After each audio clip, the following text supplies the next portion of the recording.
హిందుత్వము, సనాతన ధర్మము ఈ విషయాలు పక్కన పెడితే ఇప్పుడు ప్రధానంగా హిందుత్వ ఎజెండాగానే ముందుకు తీసుకెళ్తున్న బీజేపీ పార్టీ అధికారంలో ఉన్నప్పటికీ, ఇంతమంది వస్తున్నప్పటికీ కూడా చాలా అంటే ఇప్పుడు రామ్నాథ్ కోవింద్ గారు ఒక రాష్ట్రపతి స్థాయిలో ఉన్న అతన్ని కూడా గుళ్ళోకి రానియలేదనేది ఒక ప్రచారం.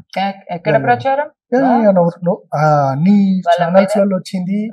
మిగతా సిచ్యువేషన్స్ దాంతో పాటు మొన్న ముర్ము గారు, ద్రౌపది ముర్ము గారిని ఇక్కడ మనకి అయోధ్యకు సంబంధించిన ప్రాణ ప్రతిష్టకు రానివ్వలేదు అనేది కూడా ప్రధానంగా టోటల్లీ రాంగ్ అండి. దానికి ఒక ప్రోటోకాల్. ఏం చెప్తారు ఇవన్నీ ఈ ప్రచారం చేస్తున్న వారికి ఏం చెప్తారు మీరు?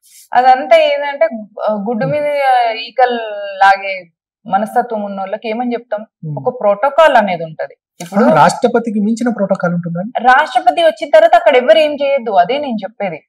ఇప్పుడు ప్రెసిడెంట్ అయోధ్య రామ జన్మభూమికి వస్తే వారి ప్రోటోకాల్ అకార్డింగ్ గా అక్కడ టెంపుల్ నడవాల్సి వస్తుంది, కానీ టెంపుల్ అకార్డింగ్ అక్కడ వారి ప్రోటోకాల్ ని మనం బీట్ చేయరాదు. ఎవరు ప్రెసిడెంట్ ప్రోటోకాల్ ని అతిక్రమించరాదు. కాబట్టి వారు అక్కడికి వస్తే టెంపుల్ రిలీజియస్ కాంటెక్స్ట్ ని ఫాలో కాదు. ప్రెసిడెంట్ ఎప్పుడైనా కూడా వీటన్నిటికీ అతీతంగా ఉండాలి. He is the head of the nation. కాబట్టి వారిని రానియడం వల్ల ప్రోటోకాల్ అంతా డిస్టర్బ్ అవుతుంది.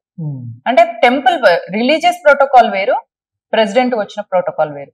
సో అప్పుడు మనం ప్రెసిడెంట్ ప్రోటోకాల్ కి హైయెస్ట్ ప్రయారిటీ ఇవ్వాల్సి వస్తుంది, రిలీజియస్ ప్రోటోకాల్ కి ఇవ్వాల్సి రాదు. అక్కడ జరుగుతుంది ఏంటిది, రామ జన్మభూమిలో రిలీజియస్ ఈవెంట్. అదేంటిది, స్వాభిమానానికి చిహ్నం. అదేంటిది, అది ఒకడొకడు సెలబ్రేషన్ చేసుకుంటున్నారు, ప్రతి ఒక్కరు ఏడుస్తున్నారు. అసలు ఏందండి, ఇక్కడ రామ జన్మభూమి ప్రాణ ప్రతిష్ఠ జరుగుతుంటే మనలాంటి వాళ్ళం కూడా కళ్ళల్లో నీళ్ళు వచ్చేసినాయి. 500 సంవత్సరాలు మనము దానికోసం వెయిట్ చేసినాం.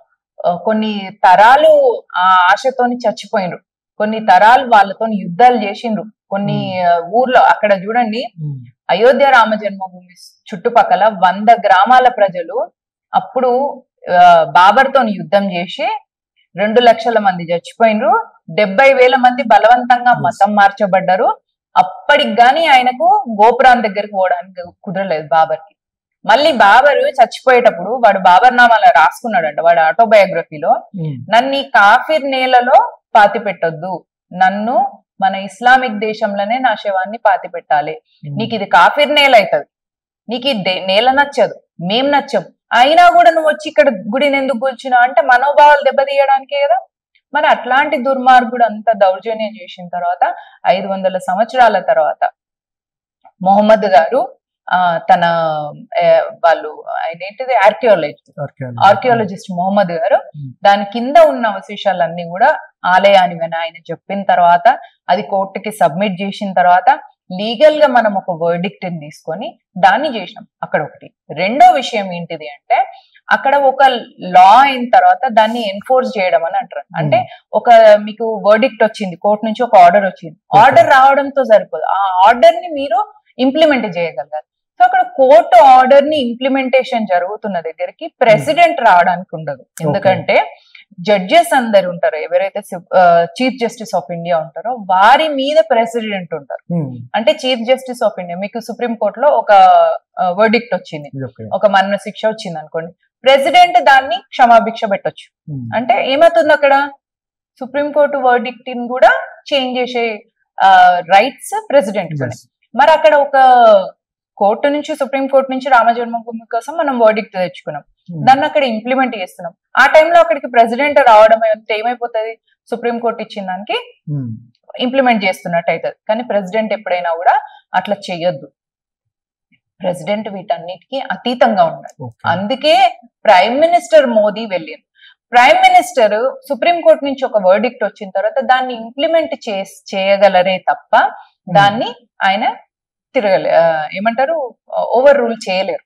ఓవర్ రూల్ చేసే రైట్ ఓవర్ రూల్ చేసే రైట్ ప్రైమ్ మినిస్టర్ కి ఉండదు డెమోక్రటిక్ కంట్రీలో. అట్లాంటి దుర్మార్గపు పనులు ఎవరు చేస్తారు అంటే Congress party.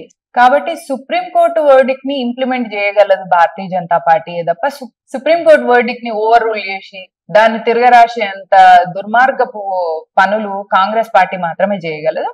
For example Rajiv Gandhi Shah Bano కేసులో ఏమైంది, ట్రిపుల్ తలాక్, అప్పుడు ట్రిపుల్ తలాక్ ని మ్యాన్ చేయండి, ముస్లిం విమెన్ కి అన్యాయం జరుగుతుంది అని చెప్పేసి సుప్రీంకోర్టు చెప్తే రాజీవ్ గాంధీ ఇంప్లిమెంట్ చేసిండా, చేయలే. ఇంకా అది ముస్లిం కమ్యూనిటీకి సంబంధించింది, అది వాళ్ళు చూసుకుంటారని ఆల్ ఇండియా ముస్లిం వక్ఫ్ బోర్డు వీటన్నిటికి వీళ్లకు ట్రాన్స్ఫరేషన్. మేము అట్లాంటి దిక్కుమాలిన మైనారిటీ అపీజ్మెంట్లు చేయము, మేము అట్లాంటి దిక్కుమాలిన ఏమంటారు ఓటు కోసం మేము అట్లాంటి దేశాన్ని ధర్మాన్ని అమ్మం. ఈ దేశంలో ఉన్న ప్రజల కోసం మేము పనిచేస్తాం.